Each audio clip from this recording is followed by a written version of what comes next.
Hello प्यारे बच्चों, स्वागत है आपका आपके अपने चैनल फ्री डाइव में। अपने चुंबकत्व और चुंबकीय पदार्थों के गुण धर्म के बारे में पढ़ रहे थे।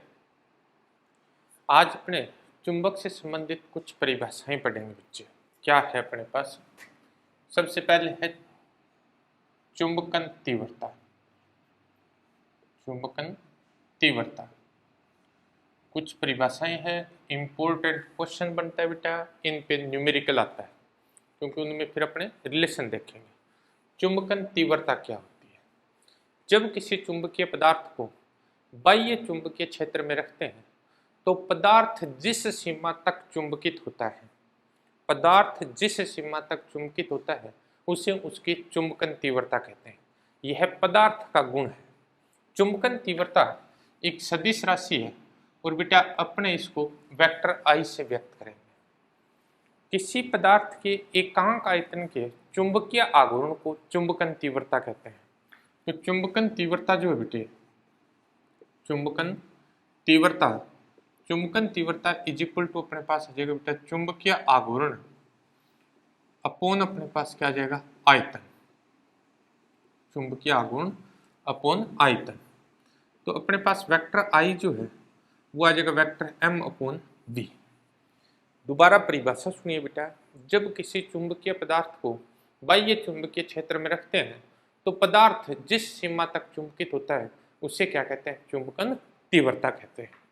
तो अपने पास क्या है, दूसरी परिभाषा ये है, किसी पदार्थ के एकांक आयतन के चुंबकीय आघूर्ण को चुंबकन तीव्रता कहते हैं। Vector I is equal to अपने पास आ जाएगा वेक्टर m अपोन v। अगर अपने पास छड़ चुंबक है बेटा, छड़ चुंबक है तो छड़ चुंबक के लिए m इज इक्वल टू होता है बेटा स्मॉल m इंटू 2l और आयतन अनुप्रस्थ काट क्षेत्रफल इंटू अपने पास क्या आ जाएगी, प्रभावकारी लंबाई आ जाएगी। तब अपने पास छड़ चुंबक के लिए I इज इक्वल टू अपने पास आ जाएगा m into 2l upon a into 2l। 2l से 2l कैंसिल हो गया बेटा, m अपोन a।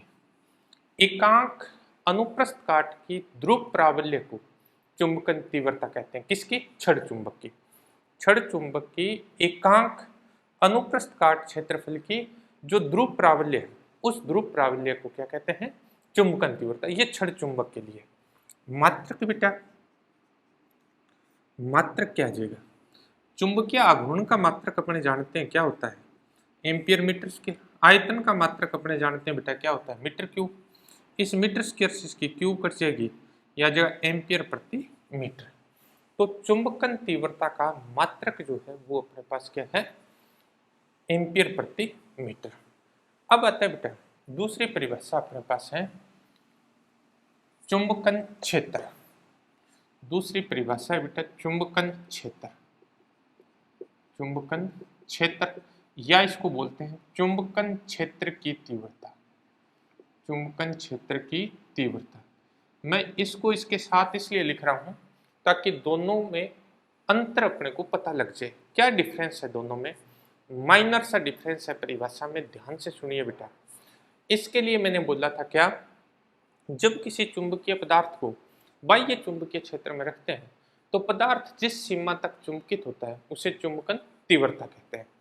अब चुंबकन क्षेत्र या चुंबकन क्षेत्र की तीव्रता की परिभाषा देखिए बेटा, जब किसी चुंबकीय पदार्थ को बाह्य चुंबकीय क्षेत्र में रखते हैं तो बाह्य चुंबकीय क्षेत्र पदार्थ को जिस सीमा तक चुंबकित करता है, बाह्य चुंबकीय क्षेत्र पदार्थ को जिस सीमा तक चुंबकित करता है, चुंबकन क्षेत्र या चुंबकन क्षेत्र की तीव्रता कहलाती है। थोड़ा सा डिफरेंस है बेटा, ये पदार्थ का गुण है बेटा, ये पदार्थ का गुण है, ये चुंबकीय क्षेत्र का गुण है बेटा, चुंबकीय क्षेत्र का गुण है। ये चुंबकीय क्षेत्र का गुण है और ये किसका गुण है, पदार्थ का। यहां तो अपने बोल रहे हैं कि पदार्थ जिस सीमा तक चुंबकित होता है, यानी पदार्थ होगा जिस सीमा तक चुंबकित होगा, ये पदार्थ का गुण है, उसे चुंबकन तीव्रता कहते हैं। और यहाँ चुंबकन क्षेत्र क्या है, जब किसी चुंबकीय पदार्थ को बाह्य चुंबकीय क्षेत्र में रखते हैं तो चुंबकीय क्षेत्र पदार्थ को जिस सीमा तक चुंबकित करता है वो क्या कहलाता है, चुंबकन क्षेत्र या चुंबकन क्षेत्र की तीव्रता। यह भी एक सदिश राशि है और वेक्टर H के द्वारा इसे व्यक्त करते हैं बेटा। अब चुंबकीय क्षेत्र और चुंबकीय पारगम्यता, चुंबकीय पारगम्यता, चुंबकीय पारगम्यता का जो अनुपात होता है, पारगम्यता का जो अनुपात होता है बेटा म्यू का, उसे क्या कहते हैं? चुंबकन क्षेत्र या चुंबकन क्षेत्र की तीव्रता कहते हैं। तो H इज इक्वल टू अपने पास जगह बेटा B अपॉन म्यू। हवा या निर्वात के लिए, हवा या निर्वात हो तो अपने पास H इज इक्वल टू, हवा और निर्वात के लिए चुंबकीय क्षेत्र को B0 से लिख देता हूं मैं, और चुंबकीय पारगम्यता को अपने μ0 से लिखते हैं। तो ये है चुंबकन क्षेत्र। एक चीज और देखिए बेटा, मात्रक, इसका भी मात्रक जो है बेटा वो एम्पियर प्रति मीटर, यानी चुंबकन तीव्रता और चुंबकन क्षेत्र का मात्रक एक जैसा है, परंतु ये दोनों अलग अलग राशियां हैं, यानी राशियां दोनों एक जैसी नहीं है, मात्रक दोनों के एक जैसे हैं। समझे आ गया होगा बेटा। अब देखिए नेक्स्ट, चुंबकीय पारगम्यता क्या है? चुंबकीय पारगम्यता, चुंबकीय पारगम्यता क्या है?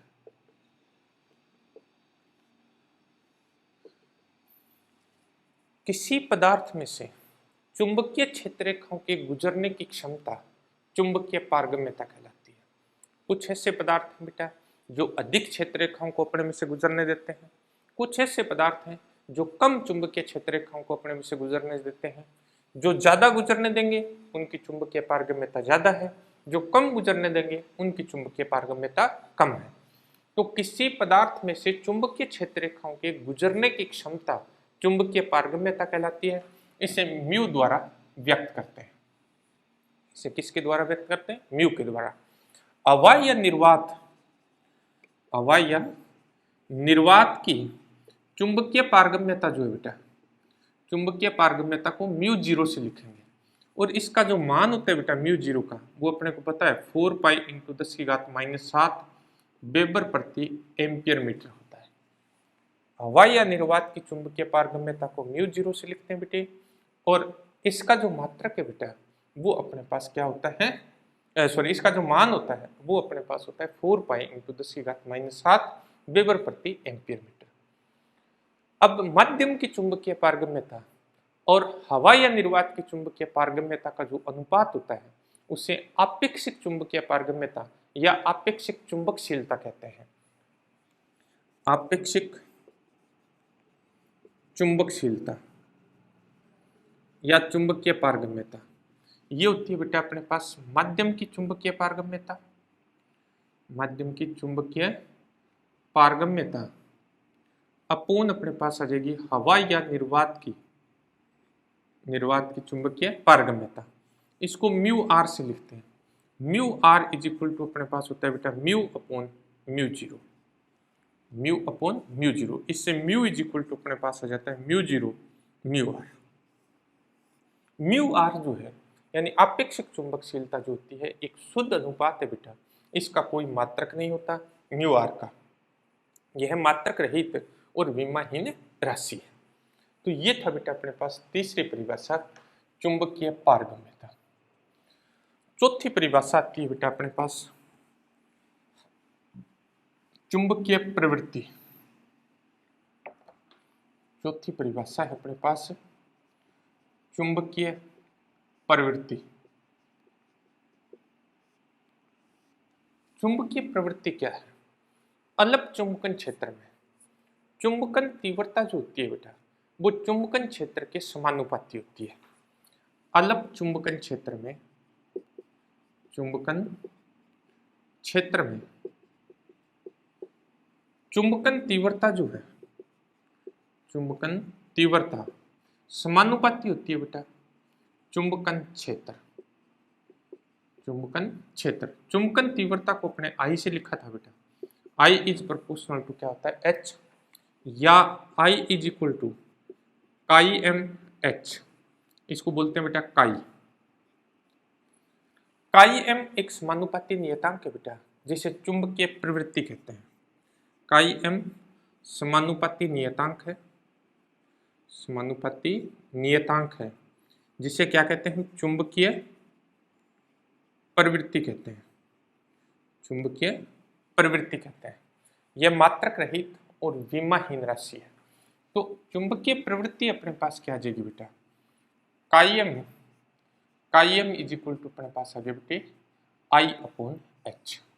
ये अपने पास क्या आ गई, चुंबकीय प्रवृत्ति आ गई। तो अपने चार राशियां पढ़ ली बेटा, एक तो पढ़ लिया अपने चुंबकन तीव्रता, एक अपने पढ़ लिया चुंबकन क्षेत्र, एक चुंबकीय पारगम्यता और एक चुंबकीय प्रवृत्ति। एक चुंबकीय क्षेत्र की परिभाषा अपने पहले पढ़ चुके हैं, चुंबकीय फ्लक्स की परिभाषा भी अपने पहले पढ़ चुके हैं। ठीक है, अब आता है इन राशियों में संबंध, विभिन्न राशियों में संबंध, विभिन्न राशियों में संबंध, इनमें संबंध स्थापित करना है बेटा। संबंध कैसे स्थापित करेंगे अपने मान लेते हैं बेटा, अपने पास एक वायु क्रोडित प्रणालिका है, अपने पास एक वायु क्रोडित प्रणालिका है। वायु क्रोडित प्रणालिका किसे कहते हैं, ऐसी प्रणालिका बेटा जिसके अंदर वायु है। इस तरह से ये अपने पास प्रणालिका है, ये प्रणालिका का क्रोड कहलाता है अंदर का भाग, और इसके अंदर क्या भरी हुई है, वायु है। तो वायु क्रोडित प्रणालिका में जब अपने क्या करते हैं बेटा, धारा प्रवाहित करते हैं, वायु क्रोडित प्रणालिका में धारा प्रवाहित करते हैं, तो इसके अक्ष के अनुदिश समरूप चुंबकीय क्षेत्र B0 उत्पन्न हो जाता है। वायु क्रोडित प्रणालिका में जब धारा प्रवाहित की जाती है बेटे, तो इसके अक्ष के अनुदिश समरूप चुंबकीय क्षेत्र उत्पन्न हो जाता है, जिसको अपने नाम दे दिया B0। अब क्या करते हैं बेटा, इसमें एक चुंबकीय पदार्थ की छड़ रख देते हैं। अब ये वायु क्रोडित प्रणालिका नहीं है बेटा, अब क्या रख दिया अपने, चुंबकीय पदार्थ की छड़ रख दी। तो इस छड़ का क्या होगा, चुंबकन होगा, और चुंबकन के फलस्वरूप चुंबकीय क्षेत्र B1 उत्पन्न हो जाएगा। ये B0 तो इसमें प्रवाहित धारा के कारण उत्पन्न हो गया बेटा, और ये B1 जो है वो इस छड़ के चुंबकन के कारण उत्पन्न हो गया। तो अब प्रणालिका में उत्पन्न कुल चुंबकीय क्षेत्र, प्रणालिका में कुल चुंबकीय क्षेत्र, कुल चुंबकीय क्षेत्र B इज इक्वल टू अपने पास आ जाएगा बेटा B0 प्लस अपने पास आ जाएगा B1। B0 जो धारा प्रवाहित की उसके कारण उत्पन्न हो गया बेटा, B1 जो है वो इस छड़ के चुंबकन के कारण उत्पन्न हो गया। तो B इज इक्वल टू अपने पास आ गया B0 प्लस B1। देखिए बेटा, B0 जो है वो होता है μ0H, और B1 क्योंकि ये पदार्थ के कारण उत्पन्न हुआ है, ये होता है बेटा पदार्थ का गुण काम में लेंगे, और पदार्थ का गुण होता है चुंबकन तीव्रता। ये दोनों मान इसमें रख देते हैं, तो अपने पास आ जाएगा बेटा B इज इक्वल टू आ गया μ0H प्लस अपने पास आ गया μ0I। B is equal to अपने पास आ गया μ0H प्लस μ0I। अब देखिए बेटा B इज इक्वल टू अपने पास है μ0H कॉमन ले लिया बेटा, तो यहाँ आ गया 1, μ0 कॉमन आ गया, ये आ गया I/H। B जो होता है बेटा, ये क्योंकि अपने पास कुल चुंबकीय क्षेत्र है तो माध्यम के सहित है, तो माध्यम के लिए B इज इक्वल टू जो होता है बेटा, B इज इक्वल टू अपने पास होता है μH। तो इसकी जगह ये वैल्यू पुट कर दें तो μH इज इक्वल टू आ जाएगा μ0H into 1 plus I/H। H से H दोनों तरफ कैंसिल हो गया बेटा, अपने पास क्या आ गया बेटा, अपने पास आ गया μ is equal to μ0 into 1 plus I/H जो है ये काई m है, ये क्या होता है काई m, m मैग्नेटिक फील्ड के लिए यूज कर रहे हैं काई m। इसको अपने से लिख दें बेटा म्यू बटा μ0 is equal to 1 plus chi m। Mu बटा μ0 जो होता है बेटा μr is equal to 1 plus chi m, और इससे काई m जो है यानी चुंबकीय प्रवृत्ति अपने पास आ जाएगी μr माइनस y। ये चुंबकीय प्रवृत्ति और अपेक्षिक चुंबकीय पारगम्यता या अपेक्षिक चुंबकशीलता में संबंध आ गया बेटे। तो ये अपने पास संबंध है, इन पर आधारित न्यूमेरिकल पूछे जाते हैं। इस B को φ/a भी लिख देते हैं अपने, तो कई बार फ्लक्स भी पूछ लिया जाता है। तो इस बी को अपने क्या लिख सकते हैं, फाई अपॉन ए लिख सकते हैं बेटा। तो ये अपने पास था इनमें संबंध। ये थी अपने पास विभिन्न राशियां जिनकी परिभाषाएं। मोस्टली इन परिभाषाओं से संबंधित न्यूमेरिकल आता है बेटा। अब आता है बेटे अपने पास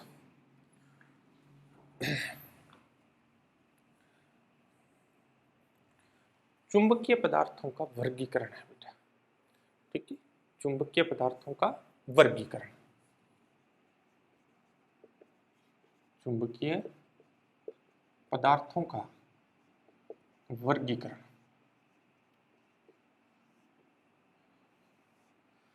वर्गीकरण किया किसने बेटे? फेराडे ने क्या बताया बेटा? फेराडे ने बताया, फेराडे के अनुसार ठोस, द्रव तथा गैस, चाहे ठोस है, चाहे द्रव है, चाहे गैस है, तीनों ही प्रकार के जो पदार्थ होते हैं वो चुंबकीय गुण प्रदर्शित करते हैं बेटा। चाहे वो ठोस है, चाहे वो द्रव है, चाहे वो गैस है, ये क्या करते हैं? चुंबकीय गुण प्रदर्शित करते हैं। और फेराडे ने प्रयोगों के आधार पर इन पदार्थों को 3 भागों में वर्गीकृत किया। यानी चुंबकीय आधार पर पदार्थों का जो वर्गीकरण था वो किसने किया? फेराडे ने। फेराडे ने कहा कि पदार्थ 3 प्रकार के होते हैं। कौन कौन से प्रकार के बताए बेटा उसने बताया प्रतिचुंबकीय पदार्थ, कि कुछ पदार्थ जो होते हैं वो प्रतिचुंबकीय होते हैं। दूसरा उसने बताया कि कुछ ऐसे पदार्थ होते हैं जो अनुचुंबकीय होते हैं, अनुचुंबकीय। और तीसरा इसने बताया कि कुछ ऐसे पदार्थ होते हैं जो लो चुंबकीय होते हैं। यानी पदार्थों को, यानी ठोस, द्रव और गैस को, जितने भी पदार्थ थे उसको प्रयोगों के आधार पर फेराडे ने 3 भागों में विभाजित कर दिया। किस किस में बेटा? प्रतिचुंबकीय पदार्थ, अनुचुंबकीय पदार्थ और लो चुंबकीय पदार्थ। तो अपने पास पदार्थ कितने प्रकार के हो गए? चुंबकीय व्यवहार के आधार पर। चुंबकीय व्यवहार के आधार पर पदार्थ 3 प्रकार के होते हैं, प्रतिचुंबकीय पदार्थ, अनुचुंबकीय पदार्थ और लो चुंबकीय पदार्थ। सबसे पहले अपने पढ़ेंगे प्रतिचुंबकीय पदार्थ क्या है। प्रतिचुंबकीय पदार्थ क्या है?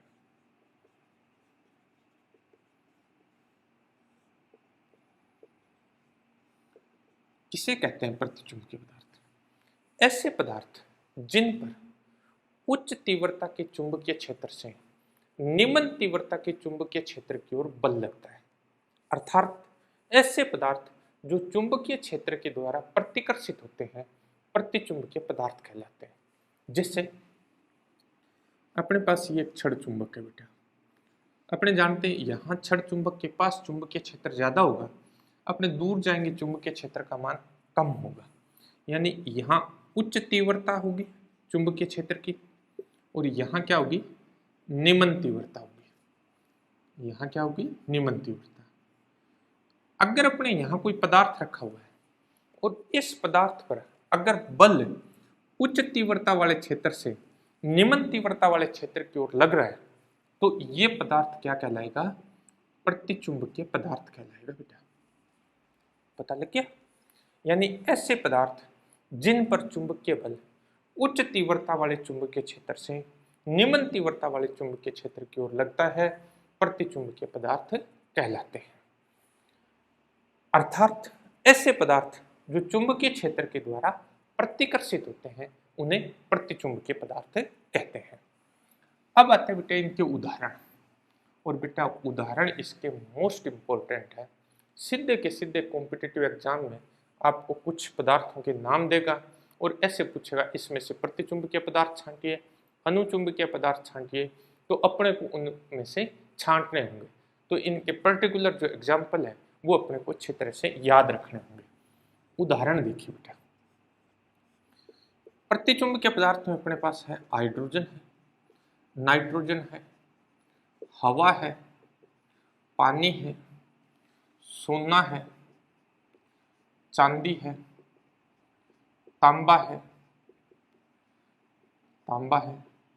पारा है, बिस्मिथ है, एंटीमनी है, बिस्मिथ, एंटीमनी, हीरा है। ये बेटा अपने पास उदाहरण है किसके? प्रतिचुंबकीय पदार्थों के। हाइड्रोजन, नाइट्रोजन, हवा, पानी, सोना, चांदी, तांबा, पारा, बिस्मिथ, एंटीमनी, हीरा, ये किसके एग्जाम्पल है? प्रतिचुंबकीय पदार्थों के उदाहरण है। अब आते हैं बेटा प्रतिचुंबकीय पदार्थों के गुणधर्म। प्रतिचुंबकीय पदार्थों के गुणधर्म, इनमें गुण क्या क्या पाए जाते हैं? पहला है बेटा, अगर अपने क्या करते हैं, किसी प्रतिचुंबकीय पदार्थ की छड़ को बाह्य चुंबकीय क्षेत्र में रखते हैं, कोई प्रतिचुंबकीय पदार्थ की छड़ है उसको अपने बाह्य चुंबकीय क्षेत्र में रखते हैं। बाह्य चुंबकीय क्षेत्र अपने पास, ये बाह्य चुंबकीय क्षेत्र है, ये बेटा अपने पास बाह्य चुंबकीय क्षेत्र है। इसमें अपने प्रतिचुंबकीय पदार्थ की छड़ को रखते हैं। जिससे अपने उस छड़ को रखते हैं तो यह छड़ चुंबकीय क्षेत्र के लंबवत व्यवस्थित हो जाती है। यदि किसी प्रतिचुंबकीय पदार्थ की छड़ को बाह्य चुंबकीय क्षेत्र में रखते हैं तो यह छड़ चुंबकीय क्षेत्र के लंबवत व्यवस्थित हो जाती है। तो ये अपने पास एक गुण हो गया बेटा।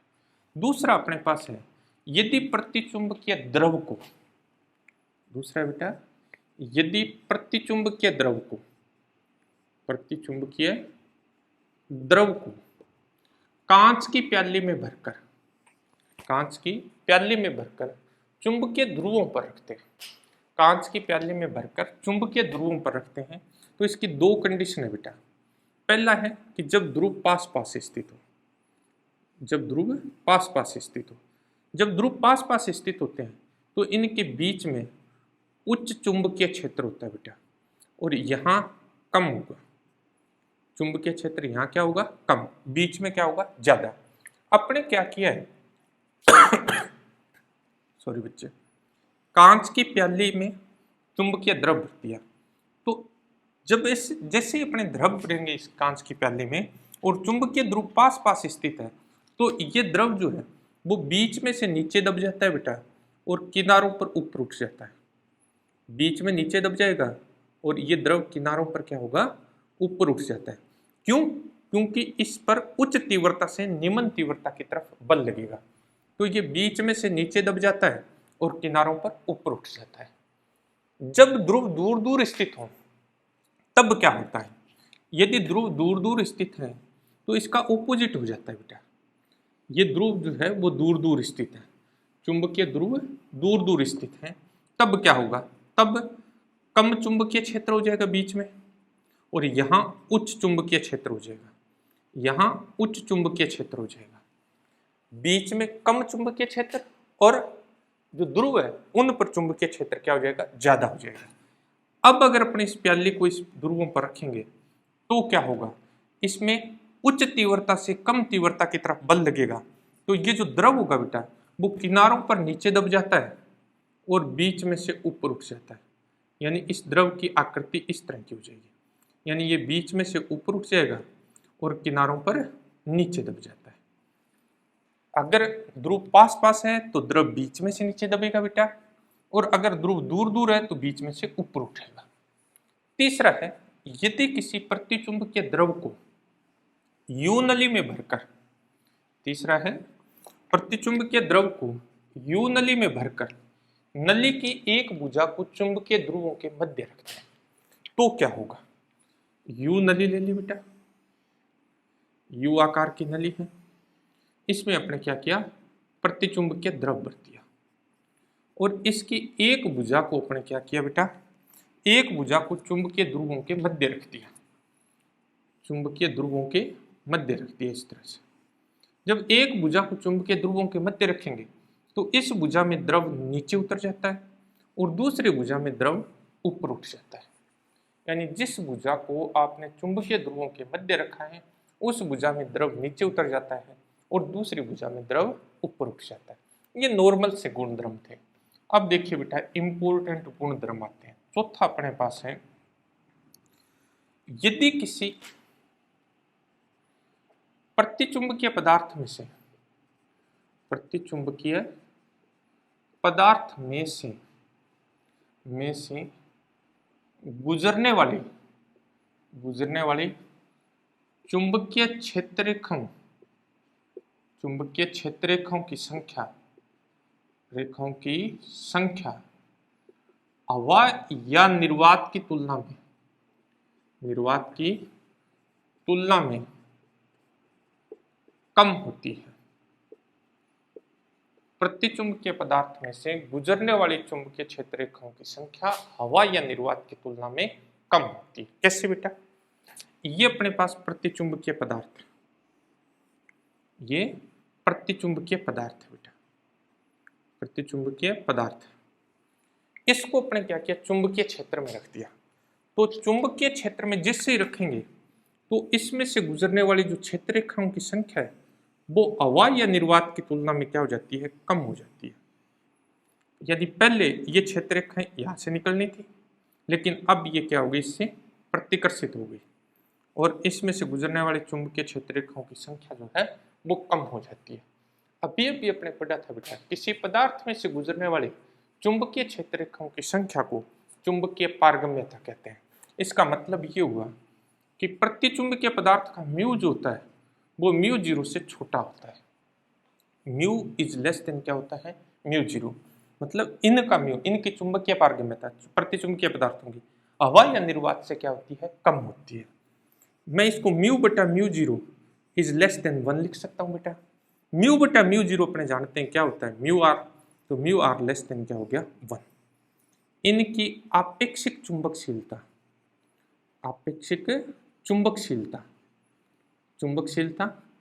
एक से छोटी तथा धनात्मक होती है।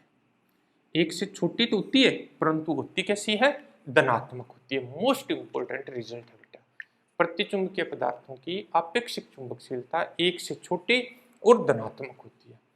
अब इनकी चुंबकीय प्रवृत्ति बेटा, नेक्स्ट गुण है अपने पास चुंबकीय प्रवृत्ति। अभी पढ़ा था बेटा चुंबकीय प्रवृत्ति, काई एम इज इक्वल टू अपने पास था म्यू आर माइनस 1, एक रिलेशन था बेटा। म्यू आर का मान 1 से छोटा है, म्यू आर का मान 1 से छोटा है, तो ये मान जब 1 से छोटा आएगा, ये -1 है, तो काई एम क्या होगी? ऋणात्मक। यानी काई एम जो है वो क्या होगी बेटा? ऋणात्मक तथा अल्प होती है। ऋणात्मक तथा अल्प होती है। मोस्ट इंपोर्टेंट रिजल्ट है बेटा, प्रतिचुंबकीय पदार्थों की चुंबकीय प्रवृत्ति जो होती है वो ऋणात्मक और अल्प होती है। नेक्स्ट अपने पास है बेटे इनकी चुंबकीय प्रवृत्ति जो है, इनकी चुंबकीय प्रवृत्ति ताप पर निर्भर नहीं करती है। ताप पर निर्भर नहीं करती है।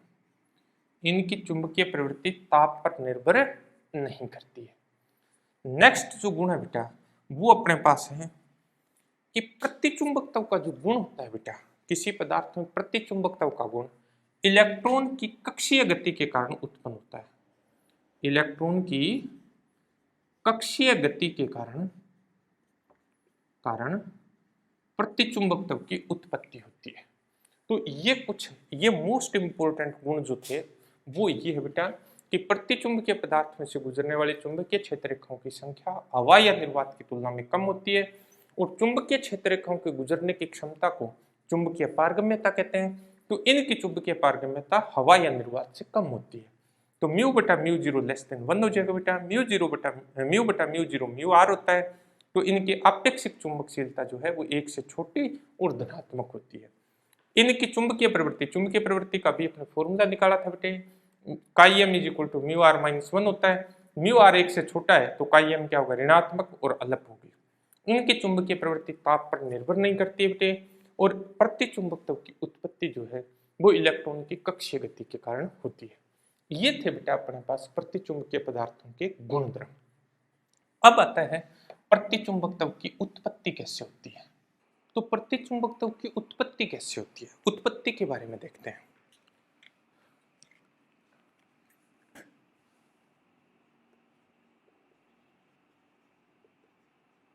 प्रतिचुंबकत्व की उत्पत्ति बेटा मोस्ट इंपोर्टेंट है और समझने वाली चीज है। अच्छी तरह से समझ जाओगे तो बिल्कुल आसान सा होगा बेटा, अदरवाइज समझ में नहीं आएगा। अच्छी तरह से समझने वाली चीज है। प्रतिचुंबकत्व का गुण प्राय उन पदार्थों में पाया जाता है जिनके परमाणु में इलेक्ट्रॉन सम संख्या में होते हैं। यानी ऐसे पदार्थ जिनके परमाणु में इलेक्ट्रॉन जो है वो क्या होते हैं, सम संख्या में होते हैं, उनमें क्या होता है, प्रतिचुंबकत्व का गुण पाया जाता है। परमाणु में इलेक्ट्रॉन जो होते हैं बेटा, इलेक्ट्रॉन युग्म में रहते हैं, जोड़े में रहते हैं। परमाणु में जो इलेक्ट्रॉन होते हैं वो हमेशा युग्म में रहते हैं, और युग्म में जो इलेक्ट्रॉन होते हैं बेटा, उनका चक्रण जो होता है वो विपरीत होता है।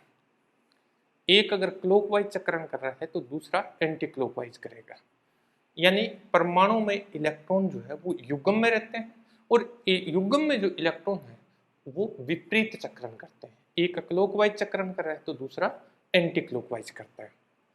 बाह्य चुंबकीय क्षेत्र की अनुपस्थिति में, बाह्य चुंबकीय क्षेत्र की अनुपस्थिति में, मैं डायग्राम से बता रहा हूं बेटा, बाह्य चुंबकीय क्षेत्र की अनुपस्थिति में एक इलेक्ट्रॉन का चुंबकीय आघूर्ण जो है वो दूसरे इलेक्ट्रॉन के चुंबकीय आघूर्ण से निरस्त हो जाता है, और पदार्थ का चुंबकीय आघूर्ण शून्य होता है।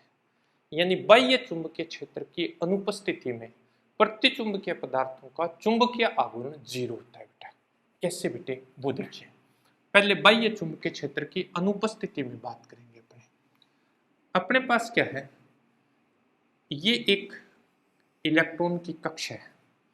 इसी कक्षा का मैं दूसरा चित्र बना रहा हूं, इसी कक्षा का, क्योंकि एक कक्षा में 2 इलेक्ट्रॉन दिखाने हैं अपने को। ये एक इलेक्ट्रॉन है बेटा जो ओमेगा कोणीय वेग से ऐसे चक्रण कर रहा है, ऐसे मीन्स एंटी क्लॉकवाइज चक्रण कर रहा है। ये नाभिक है बेटा, ठीक है। इसी कक्षा का जो दूसरा इलेक्ट्रॉन है बेटा, वो ओमेगा कोणीय वेग से क्लॉकवाइज चक्रण कर रहा है बेटा। ये नाभिक है, ठीक है। नाभिक पर क्या होता है बेटा, धनावेश। इलेक्ट्रॉन पर क्या होता है, ऋणावेश। नाभिक पर धनावेश और इलेक्ट्रॉन पर ऋणावेश। तो नाभिक इलेक्ट्रॉन को अपनी तरफ क्या करेगा, आकर्षित करेगा, जिसकी वजह से क्या होता है, अभिकेंद्रीय बल लगता है बेटा। इसकी वजह से नाभिक इसको जब अपनी तरफ आकर्षित करेगा, ये आकर्षण बल जो है वो इलेक्ट्रॉन को वर्ताकार पथ में गति के लिए आवश्यक अभिकेंद्रीय बल प्रदान करेगा। यानी इलेक्ट्रॉन और नाभिक के मध्य जो आकर्षण बल लगता है, वो आकर्षण बल जो है वो इलेक्ट्रॉन को वर्ताकार पथ में गति के लिए आवश्यक अभिकेंद्रीय बल प्रदान करता है। क्योंकि कोई भी वस्तु वर्ताकार पथ में जब गति करती है तो उसे अभिकेंद्रीय बल की आवश्यकता होती है। तो ये आकर्षण बल क्या करता है, इस इलेक्ट्रॉन को वर्ताकार पथ में गति के लिए आवश्यक अभिकेंद्रीय बल प्रदान कर देता है। अब देखो बेटा, इलेक्ट्रॉन अगर ऐसे गति कर रहा है, ऐसे मतलब एंटी क्लॉकवाइज, तो इसके कारण जो धारा बहेगी वो इसके उल्टी बहेगी, क्लॉकवाइज। इस इलेक्ट्रॉन की बात कर रहे हैं अपने। जब धारा क्लॉकवाइज बहेगी तो इसके कारण जो चुंबकीय आघूर्ण, यानी धारा कैसे बह रही है, क्लॉकवाइज, तो चुंबकीय आघूर्ण जो है वो अपने पास क्या होगा, तल के लंबवत नीचे की तरफ होगा। चुंबकीय आघूर्ण जो उत्पन्न होगा वो तल के लंबवत नीचे की तरफ होगा। यानी चुंबकीय आघूर्ण वेक्टर m जो है वो तल के लंबवत नीचे की तरफ इस इलेक्ट्रॉन के कारण। और इसी कक्षा में ये इलेक्ट्रॉन जो है वो क्लॉकवाइज गति कर रहा है, तो धारा एंटी क्लॉकवाइज बहेगी। जब धारा एंटी क्लॉकवाइज बहेगी तो चुंबकीय आघूर्ण जो है वो तल के लंबवत ऊपर की तरफ आ जाएगा। चुंबकीय आघूर्ण की दिशा जो होगी इतना ही होगा जितना इसमें है, लेकिन इसमें दिशा नीचे की तरफ और इसके कारण दिशा क्या हो जाएगी, ऊपर की तरफ।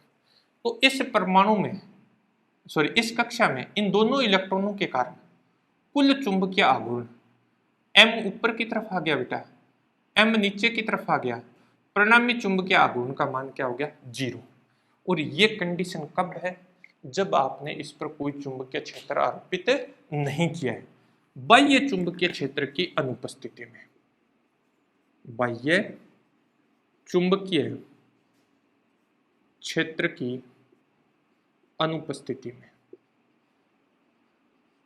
जब कोई चुंबकीय क्षेत्र आरोपित नहीं किया, तब क्या हुआ कि एक इलेक्ट्रॉन का चुंबकीय आघूर्ण दूसरे इलेक्ट्रॉन के चुंबकीय आघूर्ण से निरस्त हो गया और परमाणु का परिणामी चुंबकीय आघूर्ण क्या हो जाता है, 0 हो जाता है। क्लियर बेटा। अब अपने क्या करेंगे, अब अपने इस पर चुंबकीय क्षेत्र आरोपित करेंगे। अब चुंबकीय क्षेत्र अपने क्या करते हैं, तल के लंबवत ऊपर की तरफ आरोपित कर देते हैं। चुंबकीय क्षेत्र तल के लंबवत ऊपर की तरफ आरोपित कर देते हैं। फिर मैं उसी कक्षा के 2 चित्र बना देता हूं। उसी कक्षा के कितने चित्र बना दिए, 2 चित्र बना दिए। सेम कक्षा है बेटा। ये इलेक्ट्रॉन अपने पास था जो ओमेगा कोणीय वेग से पहले घूम रहा था बेटा। ये इलेक्ट्रॉन जो था वो भी ओमेगा कोणीय वेग से घूम रहा था बेटे। ठीक है, ये एंटी क्लॉकवाइज और ये वाला क्लॉकवाइज। एक चीज अपने एक बार शो कर देते हैं कि अभिकेंद्रीय बल जो है ये अपने पास नाभिक है बेटा। इस पर अभिकेंद्रीय बल जो है वो ये नाभिक बेटा। इस पर अभिकेंद्रीय बल अपने पास ये। अब अपने क्या किया, अपने चुंबकीय क्षेत्र आरोपित कर दिया तल के लंबवत ऊपर की तरफ। चुंबकीय क्षेत्र आरोपित कर दिया अपने तल के लंबवत ऊपर की तरफ। ये अपने चुंबकीय क्षेत्र वेक्टर बी आरोपित कर दिया। चुंबकीय क्षेत्र वेक्टर बी आरोपित कर दिया। जैसे ही अपने इस पर चुंबकीय क्षेत्र आरोपित करेंगे, इस चुंबकीय क्षेत्र में ये आवेशित कण गति कर रहा है। तो चुंबकीय क्षेत्र में जब कोई आवेशित कण गति करता है तो उस पर क्या लगता है, चुंबकीय बल लगता है। ध्यान से देखना बेटा। अब अपने ये कह रहे हैं कि इलेक्ट्रॉन जो है वो एंटी क्लॉकवाइज ऐसे गति कर रहा है। चुंबकीय क्षेत्र अपने ऊपर की तरफ लगा दिया। चुंबकीय क्षेत्र ये इलेक्ट्रॉन ऐसे गति कर रहा है, तो इलेक्ट्रॉन ऋणावेशित कण है तो धनावेश को इसके विपरीत दिशा में गति करता हुआ मान सकते हैं। दाहिने हाथ का नियम, दाहिने हाथ का नियम ये कहता है कि अंगूठा जो है वो किसकी दिशा में हो, धनावेश की दिशा में। अंगुलियां चुंबकीय क्षेत्र की दिशा में हो तो हथेली पर डाला गया लंब चुंबकीय बल की दिशा को व्यक्त करता है। मतलब इलेक्ट्रॉन ऐसे गति कर रहा है, ये चुंबकीय क्षेत्र की दिशा है। दाहिने हाथ का नियम अंगूठा धनावेश की गति की दिशा को व्यक्त कर रहा है, फैली हुई अंगुलियां चुंबकीय क्षेत्र की दिशा में, तो इस पर हथेली पर डाला गया लंब इस तरफ आएगा। इस तरफ आएगा मतलब इस पर चुंबकीय बल जो है, इस पर चुंबकीय बल Fm केंद्र की तरफ लगेगा। इस इलेक्ट्रॉन की बात कर रहा हूं मैं। जब Fm इधर लगेगा तो अभिकेंद्रीय बल का मान आ गया अपने पास Fc प्लस Fm। एक्चुअल में क्या होता है बेटा, Fc जो होता है वो होता है m ओमेगा स्क्वायर r होता है, m ओमेगा स्क्वायर r, ये वैल्यू होती है। अब इसके अंदर कुछ जुड़ गया तो इसकी जो राइट हैंड साइड है उसमें भी कोई राशि बढ़ जाएगी। इलेक्ट्रॉन का द्रव्यमान नहीं बढ़ेगा, वर्ताकार पथ की त्रिज्या नहीं बढ़ेगी, तो इसका ये जो कोणीय वेग था वो बढ़कर ओमेगा प्लस डेल्टा ओमेगा हो जाएगा। इसका कोणीय वेग जो है वो बढ़कर क्या हो जाएगा, ओमेगा प्लस डेल्टा ओमेगा हो जाएगा। अपने पढ़ा था बेटा m जो होता है वो अपने पास होता है half e omega r square. जब अपने पास ओमेगा बढ़ गया तो m भी बढ़ जाएगा बेटा। ओमेगा किसकी वजह से बढ़ा, इस चुंबकीय बल के कारण। ओमेगा अगर बढ़ गया तो फिर अपने पास क्या होगा, चुंबकीय आघूर्ण भी बढ़ेगा। चुंबकीय आघूर्ण बढ़ेगा तो अपने पास चुंबकीय आघूर्ण m से बढ़कर कितना हो गया बेटा, m प्लस डेल्टा m हो गया, m प्लस डेल्टा m हो गया। चुंबकीय आघूर्ण पहले m था वो अब बढ़कर m प्लस डेल्टा m हो गया। अब इस इलेक्ट्रॉन पर बात करेंगे। ये इलेक्ट्रॉन क्लॉकवाइज गति कर रहा है बेटा, ये इलेक्ट्रॉन जो है वो क्लॉकवाइज, तो इसके कारण अपने धनावेश को एंटी क्लॉकवाइज दिशा में गतिशील मान सकते हैं। अपने पास ये क्या है, चुंबकीय क्षेत्र, धनावेश इससे गति करेगा। अब दाहिने हाथ का नियम लगाएं, अंगूठा धनावेश की दिशा में, अंगुलियां चुंबकीय क्षेत्र की दिशा में, तो इस पर डाला गया लंब, हथेली पर डाला गया लंब बाहर की तरफ, बाहर की तरफ आ गया। इसका मतलब इस पर चुंबकीय बल जो है Fm जो है वो बाहर की तरफ आ गया। जब Fm की दिशा ये आ गई तो यहां अपने पास Fc प्लस Fm था, ये माइनस हो जाएगा। मतलब अभिकेंद्रीय बल में कमी हो गई। अभिकेंद्रीय बल में कमी हो गई तो ये राशि घट जाएगी, ये राशि घटेगी तो ओमेगा माइनस डेल्टा ओमेगा हो जाएगी। ये जब ओमेगा माइनस डेल्टा ओमेगा, जब ओमेगा में कमी हो रही है, ओमेगा में कमी हो रही है तो m में कमी हो जाएगी, और m में जब कमी होगी तो अपने पास चुंबकीय आघूर्ण घटकर क्या हो जाएगा बेटा, m माइनस डेल्टा m हो जाएगा। यहां वृद्धि हुई तो m प्लस डेल्टा m हो गया, यहां कमी हुई तो m माइनस क्या हो गया डेल्टा m। अब देखिए बेटा, इस कक्षा में ऊपर की तरफ चुंबकीय आघूर्ण हो गया m माइनस डेल्टा m और नीचे की तरफ चुंबकीय आघूर्ण हो गया m प्लस डेल्टा m। परिणामी अपने पास क्या होगा, परिणामी चुंबकीय आघूर्ण अपने पास 2 डेल्टा m। नीचे की तरफ चुंबकीय क्षेत्र लगाया ऊपर की तरफ, परिणामी चुंबकीय आघूर्ण उत्पन्न हो गया नीचे की तरफ। इस तरह से आरोपित चुंबकीय क्षेत्र की विपरीत दिशा में चुंबकीय आघूर्ण की उत्पत्ति हो जाती है और विपरीत दिशा में चुंबकीय आघूर्ण की उत्पत्ति ही प्रतिचुंबकत्व कहलाती है। दोबारा देखो बेटा, ये था बाह्य चुंबकीय क्षेत्र की उपस्थिति में, बाह्य चुंबकीय क्षेत्र की उपस्थिति में ये था बाह्य चुंबकीय क्षेत्र की अनुपस्थिति में। एक बार दोबारा सुनिए बेटा आराम से। क्या था बेटा, प्रतिचुंबकत्व का गुण उन पदार्थों में पाया जाता है जिनके परमाणु में इलेक्ट्रॉन जो है वो सम संख्या में होते हैं। इलेक्ट्रॉन सम संख्या में, इलेक्ट्रॉन जो होते हैं बेटा वो युग्म में रहते हैं, यानी जोड़े में रहते हैं। और जोड़े में कैसे रहते हैं, जोड़े का एक इलेक्ट्रॉन जो होता है बेटा वो अगर क्लॉकवाइज गति करता है तो दूसरा एंटी क्लॉकवाइज, यानी दोनों एक दूसरे के विपरीत चक्रण करते हैं। बाह्य चुंबकीय क्षेत्र की अनुपस्थिति में क्या होता है बेटा कि एक इलेक्ट्रॉन का चुंबकीय आघूर्ण जो होता है वो दूसरे इलेक्ट्रॉन के चुंबकीय आघूर्ण से निरस्त हो जाता है और जब ये एक दूसरे से निरस्त हो जाएंगे तो परिणामी चुंबकीय आघूर्ण का मान क्या हो जाता है, 0 हो जाता है। कैसे बेटा, वो देखिए। अपने ये दो जो चित्र बनाए ये वाले, ये एक ही कक्षा के मैंने अलग अलग चित्र बनाए हैं, ये दो नहीं है, ये एक ही कक्षा है जिसके अलग अलग चित्र, क्योंकि इलेक्ट्रॉन दो दिखाने हैं अपने को, इलेक्ट्रॉन दो दिखाने हैं तो अपने दोनों के अलग अलग चक्रण के लिए दो अलग अलग चित्र बना लिए, जबकि ये और ये एक ही कक्षा है। इसी कक्षा में इलेक्ट्रॉन विपरीत चक्रण करते हैं। अब देखो बेटा, ये अपने पास जो इलेक्ट्रॉन है वो क्या कर रहा है, क्लॉकवाइज दिखा दिया अपने इसको, इस इलेक्ट्रॉन को अपने एंटी क्लॉकवाइज दिखा दिया, ठीक है। ये अपने पास क्लॉकवाइज ओमेगा कोणीय वेग से गति कर रहा है, तो इस इलेक्ट्रॉन पर इस नाभिक के कारण अभिकेंद्रीय बल लगेगा कितना बेटा, Fc। इलेक्ट्रॉन अगर ऐसे गति कर रहा है तो धारा ऐसे बहेगी, जब धारा ऐसे बहेगी तो इसके कारण चुंबकीय आघूर्ण तल के लंबवत नीचे की तरफ आ जाएगा। ये इलेक्ट्रॉन क्लॉकवाइज घूम रहा है तो धारा एंटी क्लॉकवाइज आएगी और चुंबकीय आघूर्ण की दिशा तल के लंबवत ऊपर की तरफ इतनी आएगी जितने इसके कारण है। तो अपने पास क्या हुआ, एक की कक्षा में m चुंबकीय आघूर्ण नीचे की तरफ और उसी कक्षा में m चुंबकीय आघूर्ण ऊपर की तरफ उत्पन्न हो गया, तो परिणामी चुंबकीय आघूर्ण क्या हो गया, 0 हो गया। अब अपने क्या किया बेटा, बाह्य चुंबकीय क्षेत्र आरोपित कर दिया।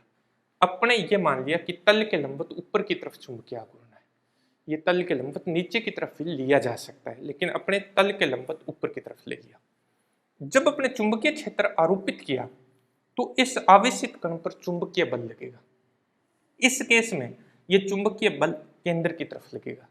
जब ये बल केंद्र की तरफ लगेगा तो अपने को पता है बेटा, अभिकेंद्रीय बल जो है, अभिकेंद्रीय बल का पहले जो मान था जब आपने कोई चुंबकीय क्षेत्र आरोपित नहीं किया, तब अभिकेंद्रीय बल का जो मान था बेटा वो Fc = था m⍵² r था।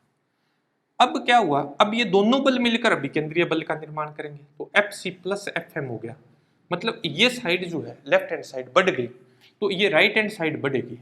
राइट हैंड साइड में बढ़ने वाली जो राशि है वो सिर्फ ओमेगा है। क्या है, सिर्फ ओमेगा। तो ये अपने पास आ जाएगा m × ओमेगा + डेल्टा ओमेगा का होल स्क्वायर × r हो जाएगा। तो ये कोणीय वेग बढ़ गया। चुंबकीय आघूर्ण का फॉर्मूला अपने पास होता है बेटा ½ E⍵r²।